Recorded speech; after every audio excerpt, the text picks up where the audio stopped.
Kim Jong ने बेटी किम जू के साथ पहली विदेश यात्रा की। चीन के विक्ट्री डे परेड में पिता के साथ दिखी थी किम जू। सवाल है कि क्या उत्तर कोरिया को अब नया शासक मिल गया है?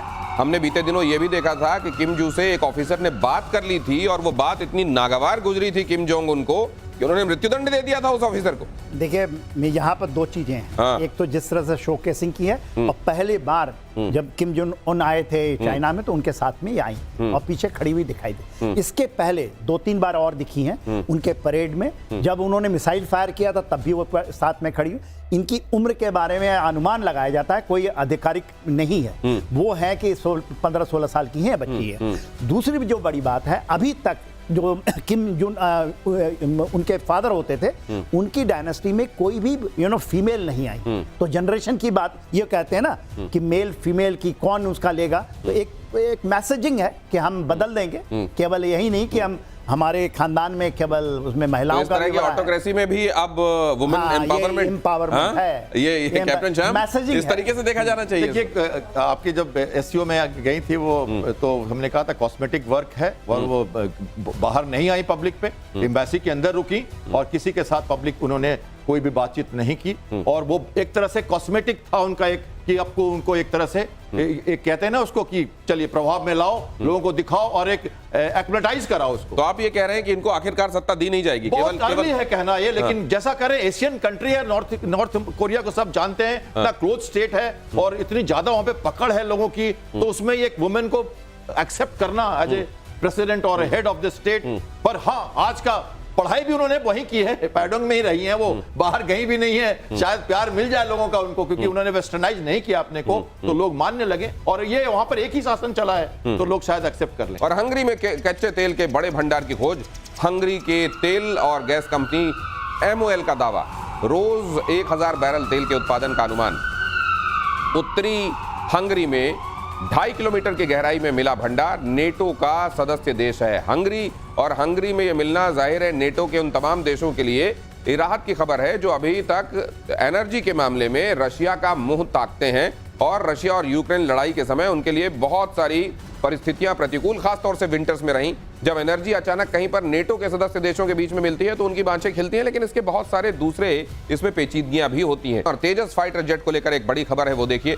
तेजस MK1A के प्रोडक्शन में तेजी आएगी। डेनमार्क के फैसले से प्रोडक्शन में आएगी तेजी। डेनमार्क ने तेजस कंपोनेंट के निर्यात से प्रतिबंध हटा दिया है। तो तेजस मतलब भारत के आत्मनिर्भरता के संदर्भ में अपने जो प्रयास चल रहे हैं उनको गति देने के लिहाज से एक और सकारात्मक खबर। जनरल सिन्हा, देखिए, जो डेनमार्क से जो चीज़ आ रही है, क्योंकि एक पार्ट आ रहा है, इंजन चार्जर टर्बो कहते हैं, वो चीज़ आ रही है, एक चीज़ वो, क्योंकि ये बड़ी क्रिटिकल है और ये साउथ कोरिया भी उसको नहीं दे रहा था, जिसके कारण ये चीज़ थी और उन्होंने रिस्ट्रिक्शन लगाई थी कि डुअल यूज़ नहीं कर सकते आप, इसको सिविल में भी यूज़ करें और फिर, तो वो रिस्ट्रिक्शन हटी है। मगर हमारी अच्छी बात यह है कि हमारी एक बेंगलोर की कंपनी इसको बनाना शुरू कर दी, तो उसके कारण तेजस में ये लग रहा था। ये डेनमार्क वाली जो कहानी आप बता रहे हैं, नीदरलैंड वाली, उन्होंने हटाई इसलिए कि बेंगलोर में बनना शुरू हो चुका था, तो हम इसको नहीं लेते। इससे तेजी आएगी, क्योंकि हमारा सपना 18 स्क्वाड बनाने का है, 1-2 स्क्वाड नहीं, एक स्क्वाड में 18 जहाज होते हैं। तो 18 जहाजों के लिए ये बहुत इंपॉर्टेंट है कि ये जो आपका एक पार्ट आता है, ओनली 1 पार्ट इज कमिंग, क्योंकि इंजन के उसको चार्ज करके उसको जो आप ये करते हैं, टर्न बनाते हैं, वो चीज आ रही है, एक पार्ट। वो बहुत अच्छी खबर है। और अगली खबर ये है कि चीन साउथ चाइना सी में चाइना की चौतरफा घेराबंदी हो रही है। फिलीपींस को ब्रह्मोस मिसाइलों की तीसरी खेप जाने वाली है। कैप्टन श्याम पहले ही आपको ये बता रहे थे, भारत से ब्रह्मोस मिसाइल की होगी डिलीवरी। उधर अमेरिका ने जापान में टाइफून नेमेसिस की तैनाती शुरू कर दी। तो उधर टाइफून नेमेसिस की तैनाती, इधर ब्रह्मोस का भेजा जाना। क्या साउथ चाइना सी में चाइना के एम्बिशंस को वाकई लगाम लगाई जा सकेगी?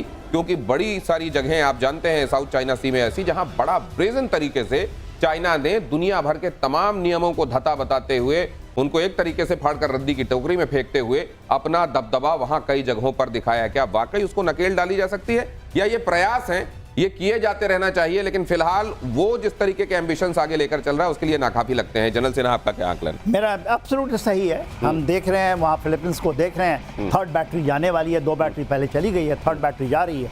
इसके अलावा आपने ऑस्ट्रेलिया का भी आपने कवर किया था, कहीं डार्क ईगल भी लगा दिया है, उसको अमेरिका ने दिया है वहाँ पर, अभी जापान में लगा रहे हैं।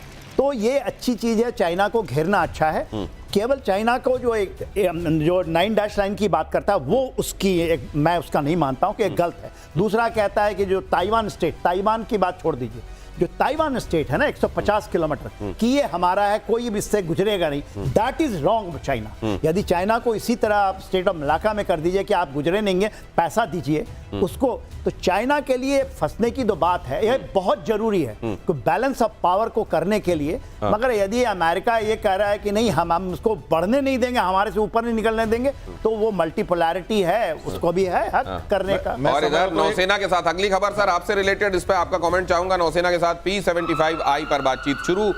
मझगांव डॉक शिप बिल्डर्स ने शुरू की बातचीत। 70,000 करोड़ का सबमरीन प्रोजेक्ट है P-75I। जर्मनी के सहयोग से भारत में बनेंगी 6 सबमरीन। रक्षा मंत्रालय की मिल चुकी है मंजूरी। खबर के मायने कैप्टन श्याम। बिल्कुल 30 सेकंड लूंगा। देखिए, हमारे नेवल चीफ जापान गए थे, उसके बाद प्रधानमंत्री वहां गए। जापान के पास शिप्स बहुत अच्छे हैं, कैपेबिलिटी है, उसके पास सरफेस टू एयर मिसाइल्स नहीं है, सरफेस टू सरफेस मिसाइल्स नहीं है। आपके प्रतिशोध में मैंने ये बात बताई थी। यही करने के लिए अमेरिका, ऑस्ट्रेलिया, फिलीपींस के डिप्लॉयमेंट के बाद तीसरी बार उन्होंने ये मिसाइल सिस्टम लगाई है। 1600 किलोमीटर की रेंज सरफेस टू सरफेस और 300 किलोमीटर की सरफेस टू एयर, दोनों मिसाइल्स उन्होंने ओकिनावा बेस से प्रूव किया है। अब फायर करेंगे या नहीं पता नहीं, लेकिन मोबाइल बैटरीज लगा के उन्होंने चाइना को समझा दिया है।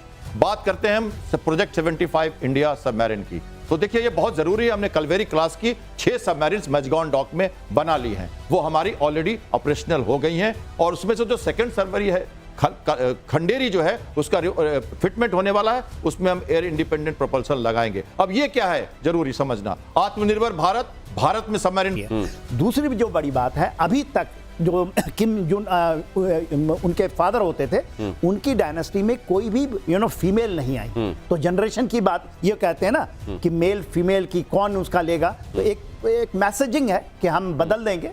केवल यही नहीं कि हम हमारे खानदान में केवल उसमें महिलाओं का भी ऑटोक्रेसी में भी अब वुमेन एम्पावरमेंट है। ये कैप्टन श्याम, इस तरीके से देखा जाना चाहिए। देखिए, आपकी जब एससीओ में गई थी वो, तो हमने कहा था कॉस्मेटिक वर्क है, और वो बाहर नहीं आई पब्लिक पे, एम्बेसी के अंदर रुकी और किसी के साथ पब्लिक उन्होंने कोई भी बातचीत नहीं की। और वो एक तरह से कॉस्मेटिक था उनका, एक कि आपको उनको एक तरह से एक कहते हैं ना उसको कि चलिए प्रभाव में लाओ, लोगों को दिखाओ और एक एक्मलेटाइज कराओ उसको। तो आप ये कह रहे हैं कि इनको आखिरकार सत्ता दी नहीं जाएगी? केवल है कहना ये, लेकिन जैसा करें, एशियन कंट्री है, नॉर्थ कोरिया को सब जानते हैं, इतना क्लोज स्टेट है और इतनी ज्यादा वहां पे पकड़ है लोगों की, तो उसमें एक वुमेन को एक्सेप्ट करना एज ए प्रेसिडेंट और हेड ऑफ द स्टेट। पर हाँ, आज का पढ़ाई भी उन्होंने वहीं की है, पैडोंग में ही रही है, वो बाहर गई भी